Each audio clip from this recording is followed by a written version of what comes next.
सार्वभौमिक वयस्क मताधिकार के विपक्ष में तर्क दीजिए या सार्वभौमिक वयस्क मताधिकार के दोष बताइए। आइए बच्चों, हम जानते हैं कि सार्वभौमिक वयस्क मताधिकार के कौन कौन से दोष होते हैं।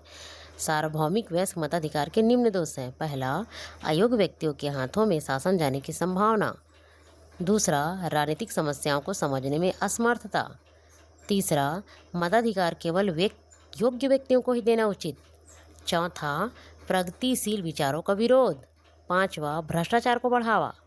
छठवां, धनवानों के हितों की हानि।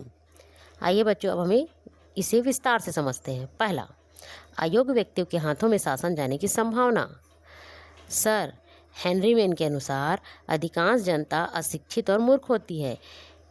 उसके लिए यह जानना कठिन होता है कि कौन सा प्रतिनिधि योग्य है और कौन सा अयोग्य। अतः इस प्रकार के अशिक्षित और मूर्ख व्यक्तियों को भी मताधिकार दे दिया जाए तो अयोग्य व्यक्तियों के हाथों में शासन जाने की संभावना बढ़ जाएगी। दूसरा, राजनीतिक समस्याओं को समझने में असमर्थता। आधुनिक काल में शासन की समस्याएं इतनी जटिल हो गई है कि साधारण मतदाता उन्हें समझ भी नहीं पाते। एक निर्धन व्यक्ति के पास इतना समय नहीं होता कि वह उन्हें समझने का प्रयास कर सके। इसका परिणाम यह होता है कि निर्वाचन के समय अपने मताधिकार का उचित प्रयोग नहीं कर पाता। तीसरा, मताधिकार केवल योग्य व्यक्तियों को ही देना उचित। मिल के अनुसार केवल योग्य व्यक्तियों को ही मताधिकार दिया जाना चाहिए। अशिक्षित, अज्ञानी तथा अंधविश्वासी लोग अपने मताधिकार का सदुपयोग नहीं कर सकते। चौथा, प्रगतिशील विचारों का विरोध।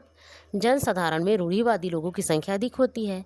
ऐसे लोग स्वभावतः उदार तथा समाज सुधार संबंधी विचारों का विरोध करते हैं। यदि वयस्क मताधिकार सामान्य रूप से प्रचलित हो जाए तो शासन में रूढ़िवादियों की संख्या अधिक हो जाएगी, जिसका परिणाम स्वरूप यह होगा कि वो प्रगतिशील विचारों का विरोध करेंगे। पांचवा, भ्रष्टाचार को बढ़ावा। अधिकांश मतदाता निर्धन होते हैं, जिनके मतों को धनवान प्रत्याशियों द्वारा आसानी से खरीदा जा सकता है। इस प्रकार निर्धनों के मत का कोई महत्व नहीं रह जाता तथा रिश्वत और भ्रष्टाचार को बढ़ावा मिलता है।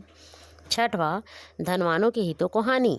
समाज में प्रायः निर्धनों की संख्या अधिक होती है, जिनमें धनवानों के प्रति प्रतिरोध की भावना ज़्यादा रहती है।